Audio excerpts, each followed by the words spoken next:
Michael Hayes était penché sous le capot d'un vieux pick-up cabossé, une clé à molette fermement serrée dans sa main, les avant-bras tachés de graisse noire. Le soleil de l'après-midi tranchait en rayons dorés et acérés à travers la porte ouverte du garage de son petit atelier automobile, niché à la lisière d'un quartier ouvrier de Chicago, coincé entre une laverie aux néons clignotants et un diner abandonné dont les fenêtres étaient barricadées par des planches. Une odeur d'huile de moteur mêlée d'un léger arôme de café éventé flottait lourdement dans l'air. L'atelier n'était pas grand, juste un espace simple, au sol de béton jonché d'outils et de pièces détachées, mais il lui appartenait. Michael, 36 ans large d'épaules et nerveux, avait des mains qui comprenaient mieux les moteurs que les mots. Ses doigts bougeaient avec une précision calme, acquise par des années d'expérience. Autrefois, il était pompier à une époque où sa femme Anna était encore en vie. Elle était morte dans un terrible incendie alors que leur fils Liam n'avait que 2 ans. Le feu que Michael n'avait pas pu éteindre avait réduit sa vie en cendres. Il était sur place cette nuit-là, luttant contre les flammes, mais Anna était restée prisonnière de la fumée. Il avait à peine réussi à sauver Liam de la maison, l'enfant toussant et tremblant dans ses bras. Après cela, il n'avait pas pu retourner chez les pompiers. Les souvenirs étaient trop lourds, la perte trop profonde. Alors il avait ouvert l'atelier, élevé Liam seul, et appris à vivre dans les interstices silencieux entre le chagrin et l'espoir. Liam Hayes avait maintenant 9 ans, malin comme un renard, avec des cheveux noirs indisciplinés, qui refusaient de rester coiffés et un sourire capable de désarmer même les voisins les plus grognons. Il adorait démonter des choses vieilles, montres radio cassées, tout ce qui avait des engrenages ou des circuits. Michael le trouvait souvent après l'école dans l'atelier, assis en tailleur sur le béton froid, entouré d'un chaos de vis de ressorts et de fils. Le garçon avait la curiosité insatiable de sa mère et les mains calmes et assurées de son père. Liam était doux avec les enfants plus jeunes du quartier patient d'une manière qui faisait gonfler la poitrine de Michael de fierté. Liam était tout l'univers de Michael, la raison pour laquelle il se levait chaque matin, la raison pour laquelle il continuait même lorsque le chagrin menaçait de l'engloutir. Mais les cicatrices de cette nuit où il avait perdu Anna et presque Liam étaient venues profondes. Michael vérifiait chaque soir les détecteurs de fumée de la maison, contrôlait les serrures, gardait Liam près de lui comme s'il pouvait le protéger de tous les dangers du monde. La peur de perdre à nouveau un être cher était une compagne constante, une ombre qui se glissait dans ses rêves. 3 mois plus tôt, une voiture noire rutilante s'était garée devant le manoir au bout de la rue. C'était le genre de véhicule qui détonnait dans ce quartier trop propre, trop cher, avec des vitres si teintées qu'on ne pouvait rien voir à l'intérieur. Une femme en était sortie grande élégante et posée vêtue d'un long manteau sur mesure et portant des lunettes de soleil sombres, bien que le ciel soit voilé de nuages gris. Elle n'avait regardé personne avançant avec l'assurance d'une personne habituée à être observée, mais déterminée à l'ignorer. Derrière elle, 2 petites filles, visiblement des jumelles identiques, d'environ 6 ans, étaient descendues. L'une s'accrochait à la main de sa mère timide et incertaine, les yeux baissés vers le sol. L'autre marchait le menton levé, les yeux brillants et curieux, comme si elle voulait saisir le monde d'un seul regard. Elles avaient disparu derrière les hautes grilles en fer du manoir et le quartier avait bruissé de spéculations pendant des jours. Qui était cette femme? Pourquoi était-elle ici dans un quartier qui sentait le travail acharné et les rêves simples? Personne ne savait. Personne n'osait demander.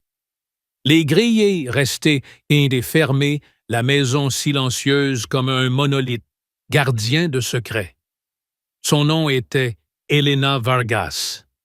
Elle avait 35 ans et était la PDG de Novelum, une entreprise pharmaceutique, valant des milliards, qui avait révolutionné le monde médical avec des thérapies novatrices pour des maladies rares.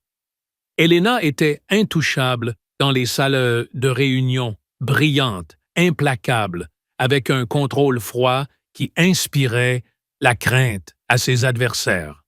Elle parlait 3 langues couramment, détenait 2 brevets pour des médicaments innovants et avait rejeté des offres de rachat qui l'auraient rendu encore plus riche. Les magazines économiques la surnommaient la reine de glace. Les investisseurs voyaient en elle une visionnaire qui transformait les marchés. Ses concurrents la qualifiaient encore une fois de dangereuse, une femme qui ne montrait aucune faiblesse.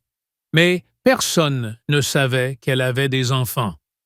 Elena avait caché cette partie de sa vie avec une précision chirurgicale, pas d'annonce de naissance, pas de photos de famille dans les magazines, pas un mot dans les interviews. Rien que du silence et du contrôle. Elle avait acheté le manoir via une société écran, engagé un personnel privé avec des accords de confidentialité hermétique et gardé ses filles hors de vue. Ce n'était pas un acte de cruauté, mais de survie. Dans son monde où un faux pas pouvait tout détruire, la vulnérabilité était une arme qu'on pouvait retourner contre vous. Et la maternité était la vulnérabilité ultime. Clara était au service de la famille Vargas depuis 40 ans. Elle avait élevé Elena après la mort tragique de ses parents dans un accident de voiture alors qu'Elena n'avait que 16 ans. Clara avait vu la jeune fille rayonnante et pleine d'espoir se transformer en une femme qui construisait des murs autour de son cœur haut et impénétrable. Clara connaissait la vérité. Elle savait qui était le père des petites filles. Elle avait gardé ce secret pendant 6 ans, regardant Elena porter ce fardeau seule, s'enfoncer dans le travail et le contrôle pour tenir le monde à distance. Mais récemment, Clara se demandait si les secrets valaient le prix qu'ils exigeaient. Elle avait remarqué combien Sofia et Isabella avaient mis soif d'attention, de chaleur, d'un endroit où elles pouvaient simplement être des enfantes. Clara voyait le désir dans leurs yeux lorsqu'elle regardait par les fenêtres du manoir vers la rue où d'autres enfants riaient et jouaient. Un samedi, Liam déboula dans l'atelier hors d'haleine, un grand sourire aux lèvres. « Papa, il y a 2 filles dehors. Elles ont une voiture jouet et elle est coincée. » Michael s'essuya les mains sur un chiffon taché d'huile et suivit son fils dans la ruelle derrière l'atelier. Là, les jumelles du manoir étaient agenouillées près d'un petit tricycle rouge, dont la roue avant était bloquée. Liam était déjà à genoux, examinant l'essieu avec le sérieux d'un petit ingénieur. Michael s'accroupit à côté d'elle, ses mouvements calmes et posés. « Voyons voir ce qu'on a là, dit-il doucement, sa voix chaude, comme une brise d'été. Les filles le regardèrent avec de grands yeux prudents.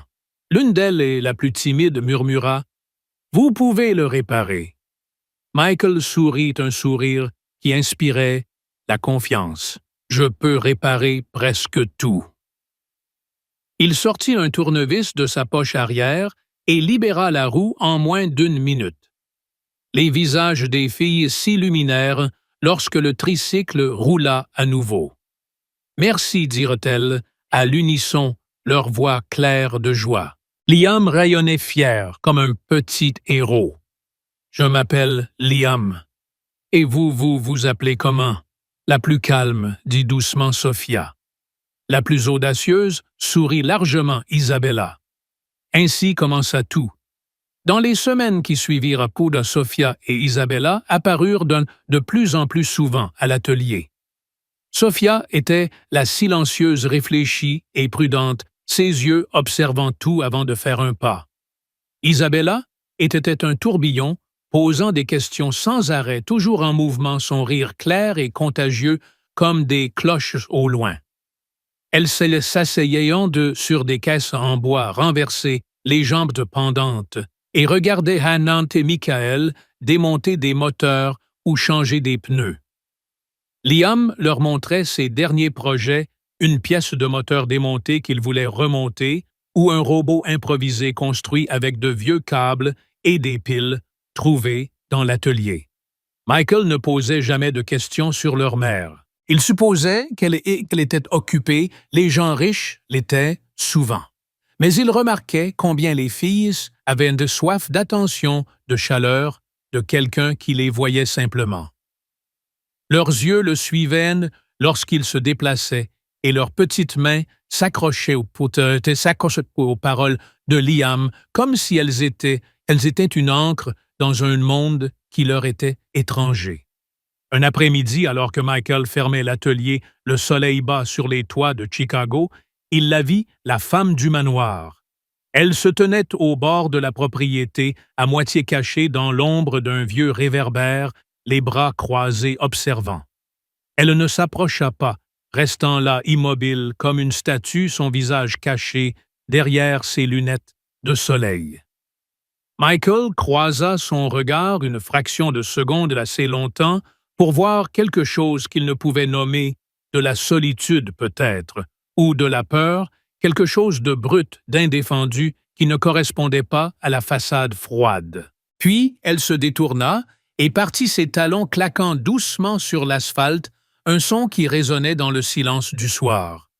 Michael resta longtemps immobile après son départ, sentant quelque chose remuer dans sa mémoire, quelque chose qu'il ne pouvait saisir comme un déjà-vu enveloppé de brouillard. C'était comme s'il avait déjà vu cette femme il y a longtemps dans une autre vie. Michael était en train de serrer les boulons d'une boîte de vitesse, Liam lui passant les outils, avec la précision d'un assistant, lorsqu'il entendit les cris. Ce n'était pas un cri ludique, pas le hurlement joyeux des enfants jouant à cache-cache dans la ruelle. C'était brut, paniqué, le genre de son qui figeait le sang de tout parent. Michael lâcha la clé qui heurta le béton dans un claquement sonore. Il courut sans réfléchir. Sofia et Isabella dévalaient l'atelier et la ruelle, leurs visages pâles, comme de la craie des larmes coulant sur leurs joues, leur voix rauque et brisée par la peur. « Papa, papa, s'il te plaît! » Maman ne se réveillera pas. Michael se figea un instant, son cœur manquant un battement. Il ne les corrigea pas bien que le mot « papa » le traversa comme un éclair. Il ne posa pas de questions. Il ne pensa pas. Ses instinctions de pompier prirent le dessus, comme s'ils n'avaient jamais disparu. Il courut, Liam, juste derrière lui, ses baskets martelant l'asphalte. Ils franchirent les grilles entr'ouvertes du manoir et pénétrèrent dans le hall d'entrée en marbre d'une maison qui ressemblait plus à un musée froide, impeccable, sans vie. Helena gisait sur le sol du salon entre un canapé en cuir blanc et une table basse en verre pâle, comme la mort, la main pressée contre sa poitrine. Son souffle en inspiration courte et irrégulière. Michael s'agenouilla à côté d'elle. Sa formation de pompier s'enclencha comme un réflexe musculaire. Il vérifia son pouls faible, mais présent irrégulier, avec des battements manquants.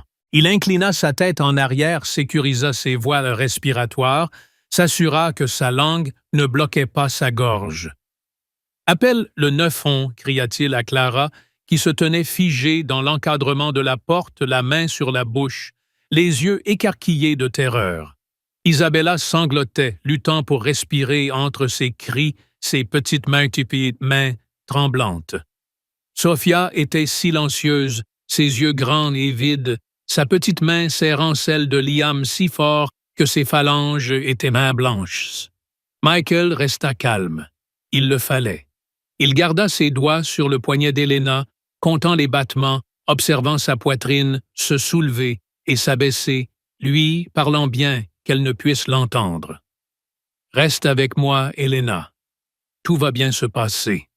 Reste juste avec moi. » Sa voix était posée, mais en lui bouillonnait une tempête de peur et de souvenirs de cette nuit où il n'avait pas pu sauver Anna.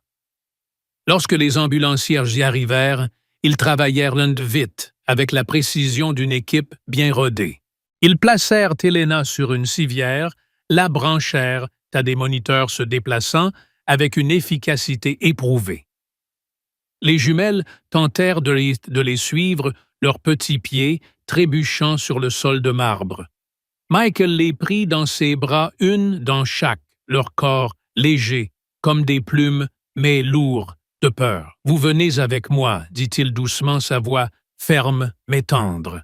Elles ne protestèrent pas et ne contestaient pas. Elles enfouirent leur visage dans ses épaules et s'accrochèrent avec leur petit corps, tremblant comme des feuilles. Liam grimpa, sans qu'on le lui demande, dans le vieux pick-up de Michael, son visage sérieux, les yeux pleins d'inquiétude. Ils suivirent l'ambulance jusqu'à l'hôpital, les sirènes, hurlant à travers l'après-midi gris de Chicago, tandis que la ville s'estompait autour d'eux. À l'hôpital, Michael était assis dans une salle d'attente stérile, Sophia et Isabella blotties contre lui, tandis que Liam était assis sur la chaise, à côté les mains, nerveusement croisées sur ses genoux. Les néons bourdonnaient au-dessus d'eux et l'odeur de désinfectant pesait dans l'air. Michael tenait les filles serrées leurs petits corps encore tremblants, bien que les larmes aient lentement cessé. Sophia était silencieuse, son regard fixé sur le sol, comme si elle s'enfonçait en elle-même. Isabella, elle traçait de petits cercles, avec son doigt sur la main de Michael, un mouvement répétitif qui semblait la calmer. Liam était inhabituellement calme, ses yeux grands et vigilants, sa main posée protectrice sur l'épaule de Sophia. Michael ressentait le poids des 3 enfants, la responsabilité qui l'ancrait au sol. Il n'avait pas de réponse, pas d'explication sur pourquoi les filles l'avaient appelé papa.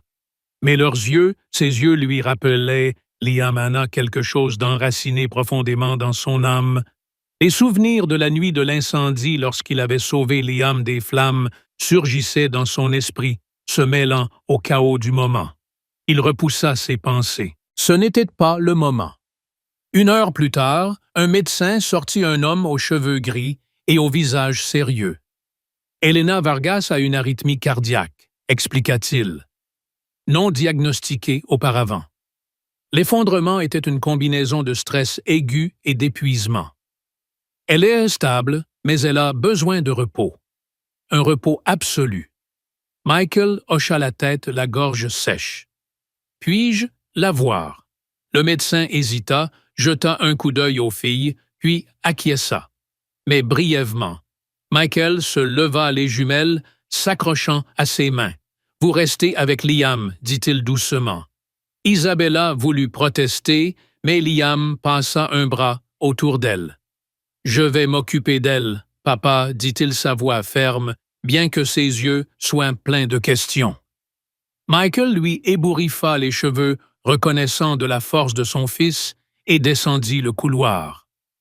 Helena était allongée dans un lit d'hôpital pâle et plus petite que dans les souvenirs de Michael. Ses cheveux reposaient en désordre sur ses épaules, sans la coiffure impeccable qu'elle portait habituellement. Elle était éveillée, ses yeux le suivant lorsqu'il entra. Pendant un moment, ils se regardèrent en silence, puis elle dit doucement « Tu es là ». Sa voix était faible, mais il y avait autre chose dedans, une vulnérabilité que Michael n'avait pas anticipée. Il s'assit sur la chaise à côté du lit. « Tes filles m'ont appelé « Papa », dit-il sa voix calme mais directe. Helena ferma les yeux, ses lèvres tremblèrent. « Je sais », murmura-t-elle. Michael sentit son estomac se nouer. « Je pense qu'on doit parler. » Helena hocha lentement la tête, mais ne dit rien. La pièce semblait soudain trop petite, l'air trop épais. Michael se leva. « Repose-toi.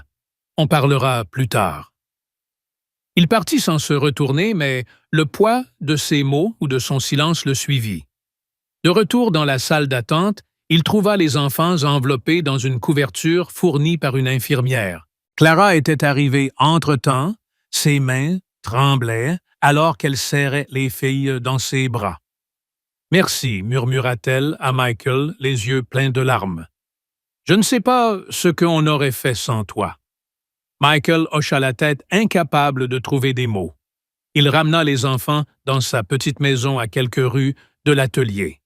Ce n'était pas un palais, juste une maison mitoyenne avec des planchers qui grinçaient et une petite cour arrière, mais elle était chaude et pleine de vie. Il installa des matelas pneumatiques dans la chambre de Liam, un pour Sophia, un pour Isabella. Les filles ne dirent rien lorsqu'elles se blottirent sous les couvertures. Liam leur montra sa collection de pièces de radio démontées comme si c'était la chose la plus normale au monde. Et bientôt, les 3 enfants s'endormirent épuisés par les événements de la journée. Michael était assis sur le canapé, fixant le plafond, essayant de mettre de l'ordre dans les événements. Qui était Helena? Pourquoi les filles l'avaient-elles appelé papa? Et pourquoi ce moment semblait-il si familier comme s'il avait connu cette femme autrefois? Le lendemain matin, Liam trouva quelque chose qui changea tout. Il aidait Isabella à chercher son lapin en peluche dans son sac à dos lorsqu'une petite photo Polaroid froissée glissa d'une poche latérale. Elle montrait un homme et une femme à une foire devant une grande roue illuminée contre le ciel crépusculaire. L'homme avait un bras autour des épaules de la femme.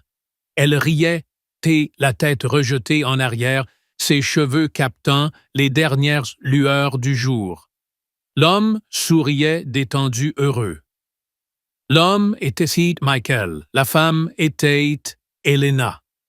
Les mains de Liam tremblaient alors qu'il fixait la photo. Son esprit s'emballait, essayant de rassembler les pièces.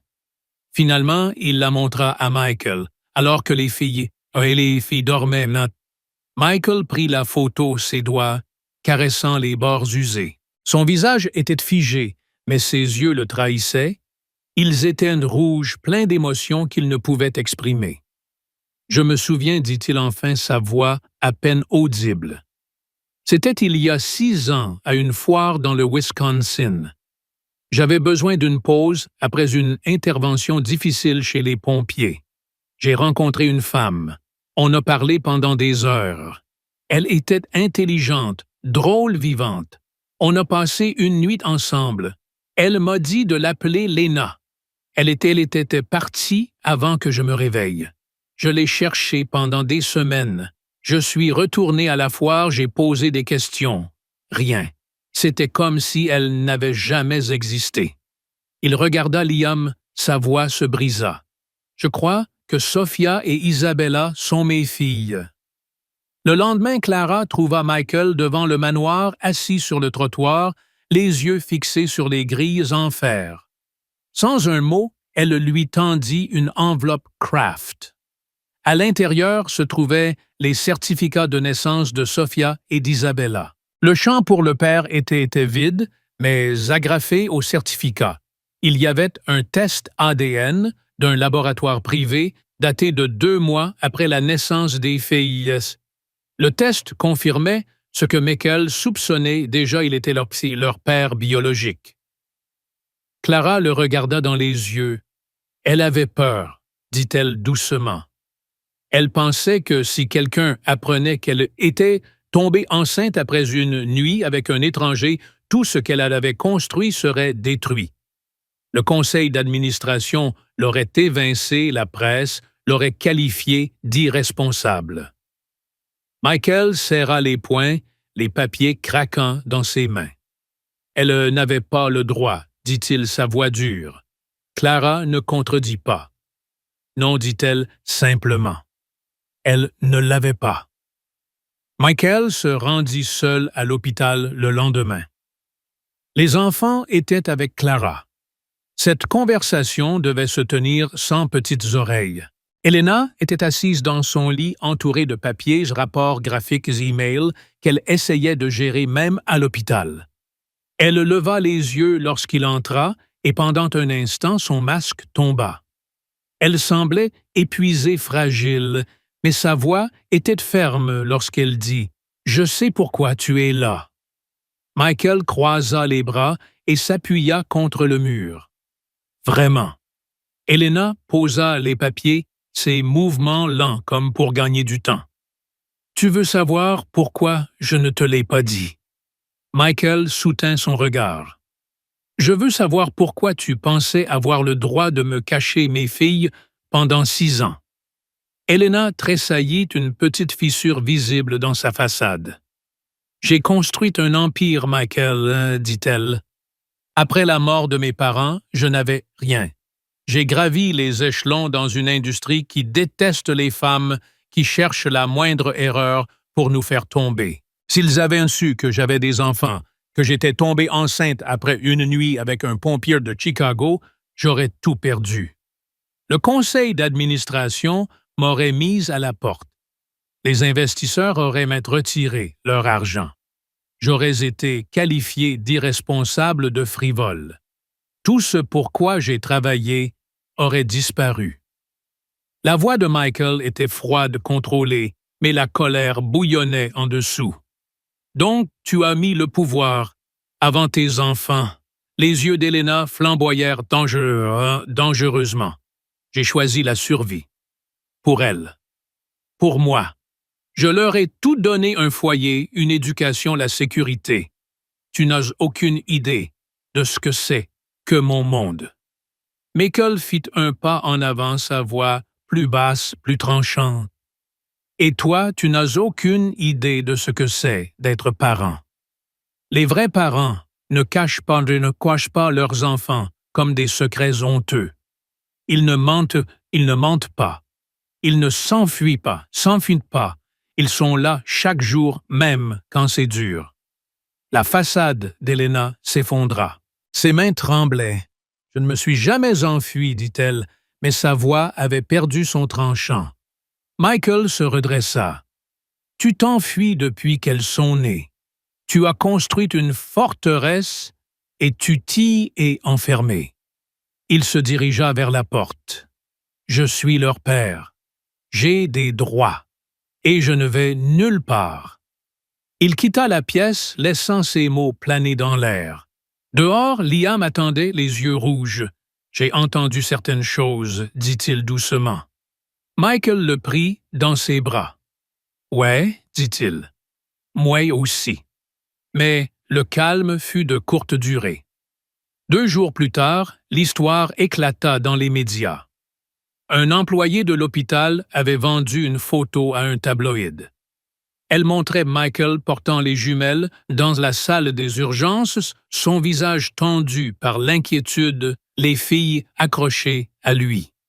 Le titre disait « Un homme mystérieux sauve les enfants secrets d'une milliardaire pharmaceutique. » Qui est-il? À midi, l'histoire était partout sur les chaînes d'information, les réseaux sociaux, dans des fils interminables disséquant chaque détail. Les actions de Novel chutèrent de 7% en 1 heure. Les actionnaires paniquèrent. Le conseil d'administration exigea des réponses. L'assistante d'Elena convoqua une réunion de crise.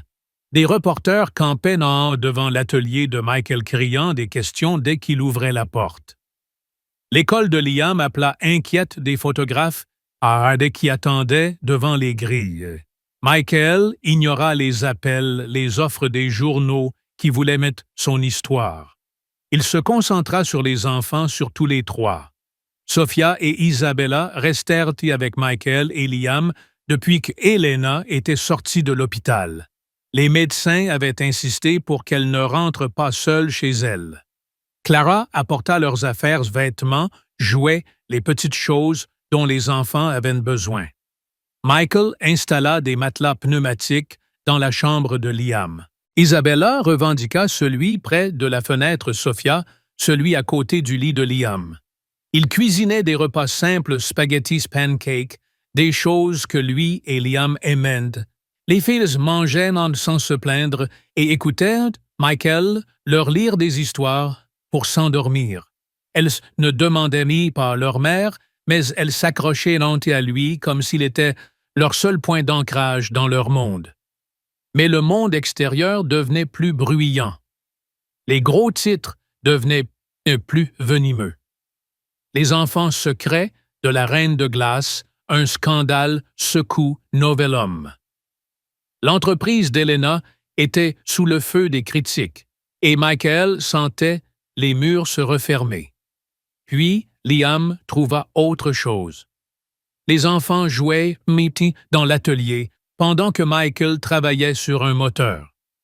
Sophia fouillait dans une vieille malle à la recherche de pièces détachées pour un projet que Liam lui avait montré lorsqu'elle trouva une lettre poussiéreuse cachée dans une boîte en fer. C'était une lettre de la mère d'Helena, écrite peu avant sa mort, adressée à Helena. « Ma chérie, si jamais tu doutes, pense à l'homme de la foire. Il avait des yeux honnêtes. Fais confiance à ton cœur. » Sophia montra la lettre à Liam et Liam la porta à Michael. Michael lut les mots encore et encore, son cœur battant. C'était comme si la mère d'Helena avait su ce qui allait arriver. La lettre était une preuve supplémentaire, un autre fil reliant Michael à Helena et aux filles. Mais c'était aussi un coup au cœur, une preuve que Helena savait depuis le début qui il était et l'avait pourtant tenu à distance. Michael prit une décision. Il ne pouvait pas rester pas avec des caméras devant sa porte, pas avec des reporters harcelant Liam sur le chemin de l'école. Il trouva une maison dans une petite ville du Wisconsin, loin de la ville, loin du chaos. Un endroit calme où les enfants seraient en sécurité. Il mit l'atelier en vente. Liam pleura lorsqu'il le lui annonça de vraies larmes qui brisèrent le cœur de Michael. « Mais, papa, on vient juste de les trouver. Sophia et Isabella. On ne peut pas les abandonner. » Michael posa une main sur l'épaule de Liam, sa voix lourde. « Il le faut, mon gars. Ce monde n'est pas le nôtre. » Mais en lui, une tempête faisait rage. Il voulait se battre pour les filles, ses fils pour la vérité, mais il ne savait pas comment. Pas alors qu'Helena continuait à ériger ses murs. La veille du jour où Michael empila les dernières caisses, Clara le trouva dans l'atelier. Elle tenait 3 feuilles de papier couvertes de gribouillages colorés. C'étaient des dessins, une maison avec un toit rouge, un homme avec une clé à molette, une femme en robe, 3 enfants se tenant la main. En haut, en lettres maladroites, il était écrit « On veut que papa reste », signé par Sophia, Isabella et Liam. Clara regarda Michael, ses yeux doux, mais déterminés. « Les enfants ont dessiné ça hier, tous les 3. Ils m'ont demandé de le montrer à Helena. » Michael fixa les dessins, sa gorge serrée. Les bonhommes en bâtonnets colorés étaient plus que de simples images. Ils étaient un cri pour une famille, pour une unité. Il prit les dessins, ses mains tremblantes. « Je vais les lui montrer, dit-il doucement. Clara hocha la tête. « Fais-le. Elle doit les voir. » Michael se tenait dans l'atelier, les dernières caisses empilées près de son pick-up, prêtes pour le déménagement dans le Wisconsin. L'air sentait l'huile et le métal, mais le silence était assourdissant. L'atelier qui avait été son foyer pendant des années semblait vide comme un chapitre qui se terminait. Il tenait les 3 dessins des enfants des bonhommes colorés, une maison, une famille et les mots « On veut que papa reste ». Les images lui brûlaient le cœur, un appel muet de Sophia Isabella et Liam qui voulaient aimer plus que le chaos qui engloutissait leur monde. Michael avait rendu les dessins à Clara, lui demandant de les montrer à Helena, mais il n'était pas sûr que cela changerait quoi que ce soit. Elena s'était retirée depuis sa sortie de l'hôpital, plongée dans le travail, les appels, essayant de sauver son entreprise.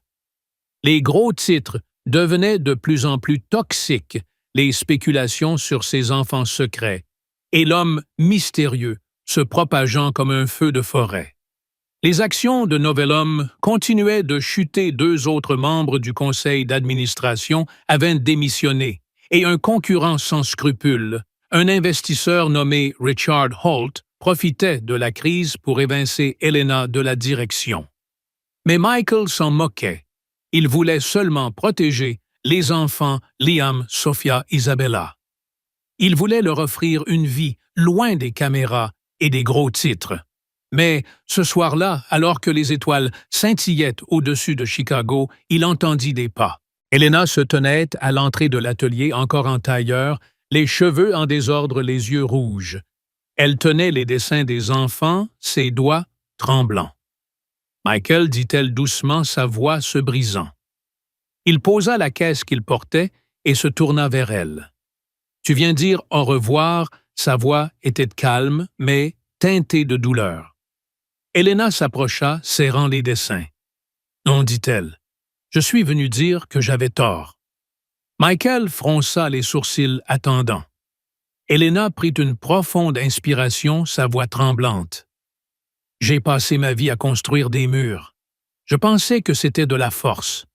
Je pensais que le contrôle était le pouvoir. Je pensais que si je laissais quelqu'un entrer, si je montrais de la faiblesse, je perdrais toute mon entreprise, ma réputation, tout ce pour quoi j'ai lutté. Mais j'avais tort. » Des larmes coulèrent sur ses joues, et elle ne les essuya pas. « Je t'ai perdu il y a 6 ans. J'ai perdu 6 ans avec mes filles, parce que je les ai cachées. J'ai presque perdu mes filles quand je me suis effondré. Et maintenant, je te perds à nouveau. Et cette fois, c'est ma faute. » Elle s'approcha encore, sa voix se brisa. « La force, ce n'est pas le contrôle. La force, c'est se tenir devant les gens qu'on aime et dire « j'ai peur. Je suis brisé, mais je suis là. Et je suis là, Michael. Je te choisis. Je l'ai choisi. Je ne sais pas comment être mère et PDG, mais je veux essayer. Je veux arrêter de fuir. » Michael regarda les dessins dans ses mains, les traits colorés, les signatures des enfants. Son cœur battait, mais la douleur des derniers jours, la douleur de 6 ans, était toujours là. « Tu m'as fait mal, » dit-il doucement. « Tu leur as fait mal pendant 6 ans. » Elena hocha la tête, les larmes tombant sur les dessins. « Je sais, et je passerai le reste de ma vie à réparer ça. Si tu me laisses... » Michael resta silencieux, son regard passant des dessins à ses yeux crus et ouverts sans le masque qu'elle avait porté si longtemps. Puis il entendit le bruit de petites pas. Sophia, Isabella et Liam surgirent dans l'atelier, leurs visages illuminés d'espoir. Maman, cria Isabella, se jetant dans les bras d'Elena. Sophia suivit hésitante, mais ses yeux brillaient. Liam sourit à Michael. « Ça veut dire qu'on reste, papa. » Michael sourit un petit sourire fatigué. « Ouais, mon gars, on reste. » Il attira Elena dans ses bras et elle s'effondra sanglotant contre sa poitrine. Les enfants se joignirent à eux, une étreinte chaotique et chaleureuse qui sentait la famille. 3 semaines plus tard, Elena organisa une conférence de presse. Pas un communiqué discret, mais un événement public complet dans la salle de réunion de Novellum, rempli de reporters de caméras et de lumières aveuglantes. Le conseil d'administration était assis au premier rang, leurs visages tendus, tandis que Richard Holt rôdait dans un coin les yeux calculateurs. Elena se tenait au pupitre, en tailleur bleu simple, sans notes, sans prompteur. Ses mains serraient les bords du pupitre. « Je m'appelle Elena Vargas », commença-t-elle, la voix claire et ferme. « Je suis la PDG de Novellum. Et je suis mère. La salle se tut un souffle collectif. Pendant 6 ans, j'ai caché mes filets au monde parce que j'avais peur. Peur des jugements, peur de perdre mon entreprise, peur d'être vu comme faible. Je pensais devoir choisir entre ma carrière et ma famille. Mais j'avais tort. Elle marqua une pause, sa voix s'adoucit, mais gagna en force. Être mère ne me rend pas faible. Cela me rend humaine. Mes filles m'ont appris plus sur le leadership que n'importe quelle salle de réunion, et j'en ai fini de les cacher. Elle fit un geste sur le côté. Michael s'avança Sophia et Isabella tenant ses mains, Liam à ses côtés. Les flashs crépitèrent, les questions fusèrent. Helena leva une main et la salle se tut. Voici Michael Hayes. Il est le père de mes filles. Il est mécanicien automobile. Il est père célibataire. C'est l'homme qui a sauvé ma vie. L'homme à qui j'aurais dû faire confiance il y a 6 ans, mais j'avais trop peur. Sa voix s'adoucit. Je ne suis pas ici pour m'excuser d'être mère. Je suis ici pour dire que j'en suis fier. Fier de mes filles. Fier de Michael. Fier de la famille que nous construisons. Elle regarda directement les caméras. À toutes les mères qui travaillent, à qui on dit qu'elles doivent choisir, vous n'avez pas à le faire. Vous pouvez être brillante et compatissante. Vous pouvez être puissante et vulnérable. Vous pouvez diriger une entreprise et élever des enfants. Et quiconque vous dit le contraire a tort. Elle recula, c'est tout. La salle explosa, mais Helena ne resta pas. Elle prit la main de Michael et ils partirent ensemble, les enfants derrière eux. La réaction fut immédiate. Les réseaux sociaux explosèrent de soutien. Le hashtag #mère fière fut en tendance pendant des jours. D'autres femmes dirigeantes partagèrent leurs histoires, parlant de leur propre lutte. Les investisseurs qui s'étaient retirés revinrent discrètement. De nouveaux investisseurs se manifestèrent. Les actions de Novellum remontèrent non pas parce qu'Helena était parfaite, mais parce qu'elle était authentique. L'authenticité se vendait mieux que la perfection. Richard Holt tenta encore de saper Helena, mais ses intrigues se perdaient bien de leur force alors que le public la célébrait. Elle devint un symbole non pas pour tout avoir, mais pour avoir le courage d'admettre quand on ne l'a pas. Helena déménagea du manoir froid dans une maison plus petite à quelques rues de l'atelier de Michael. Pas un palais, mais une vraie maison à 2 étages, avec une cour arrière et une balançoire en pneus. Les enfants s'adaptèrent rapidement. Liam apprit à Sophia à faire du vélo, tandis que Isabella aidait Michael à organiser sa boîte à outils, étiquetant tout avec des gribouillages colorés. Helena essayait de cuisiner ce qui finissait souvent en chaos, détecteur de fumée, pâtes brûlées, poulettes crues. Les enfants riaient, mangeaient quand même, et Michael passait ses bras autour d'Helena pendant qu'elle était au fourneau. « Tu es nulle à ça, la taquina-t-il. » Elle se pencha en arrière, souriant. « Je sais. » Il embrassa sa tête. « Tant mieux, je t'aime quand même. » Helena se tourna, ses yeux doux. « Redis-le. » Michael sourit. « Je t'aime. » Helena déglutit difficilement. « Je t'aime aussi, Michael Hayes. J'aurais dû le dire il y a 6 ans, mais je le dis maintenant. » Les enfants firent des bruits de dégoût, et tout le monde rit. La vie trouva un rythme. Michael ouvrait l'atelier tôt, Helena allait au bureau, mais rentrait à des heures raisonnables.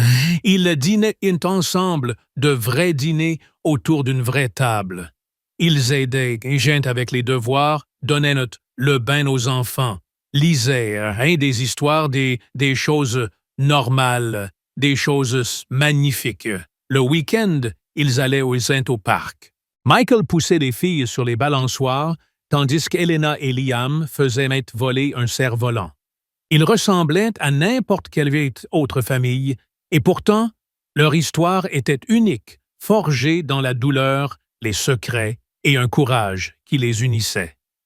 Michael avait planifié le moment pendant des semaines.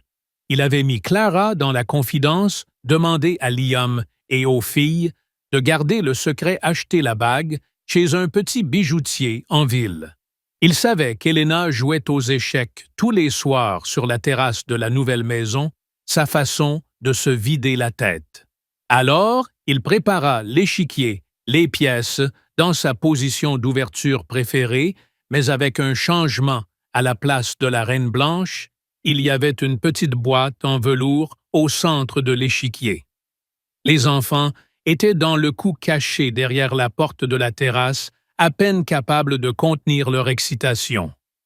Liam grondait doucement quand Isabella gloussait. Sophia souriait de son sourire silencieux.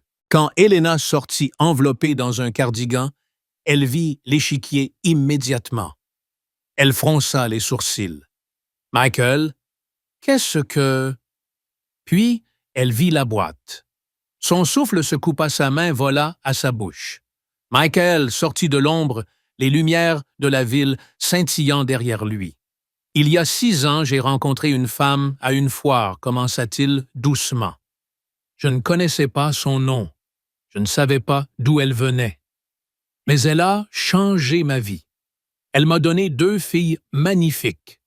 Elle m'a donné une raison de croire aux secondes chances. » Il s'agenouilla à côté de l'échiquier. « Maintenant, je connais son nom. Je connais son histoire.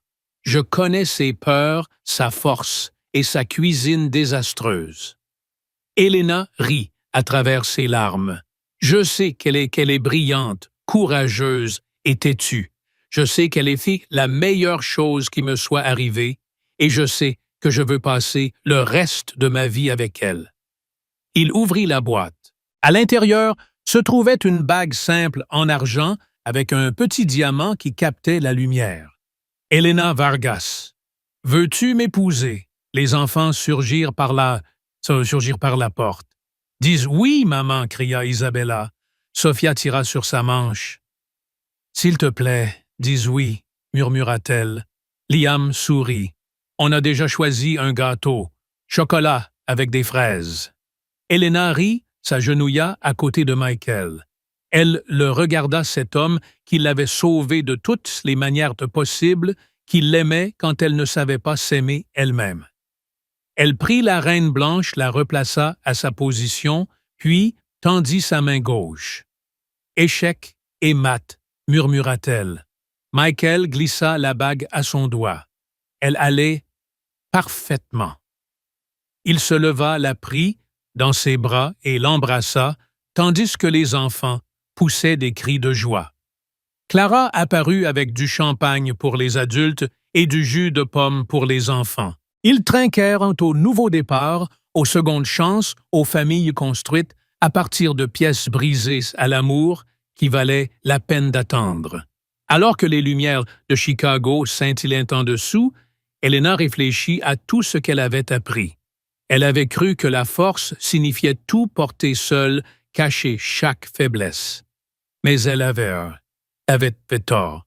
La véritable force résidait dans le fait de confronter ses peurs, de laisser les gens qu'on aime s'approcher, même si cela signifiait être vulnérable. Elle avait appris que le travail était important, mais que la famille était le socle qui vous soutenait. Et elle avait appris que l'honnêteté envers soi-même, envers les autres, était la clé pour créer de vraies connexions. Elle regarda Michael riant avec les enfants et réalisa que c'était cela le vrai succès, pas les milliards de son entreprise, pas les gros titres, mais ces moments où elle se sentait entière. Elle voulait que les autres comprennent cela aussi, qu'il n'était pas nécessaire de choisir entre l'ambition et l'amour, entre la force et la vulnérabilité.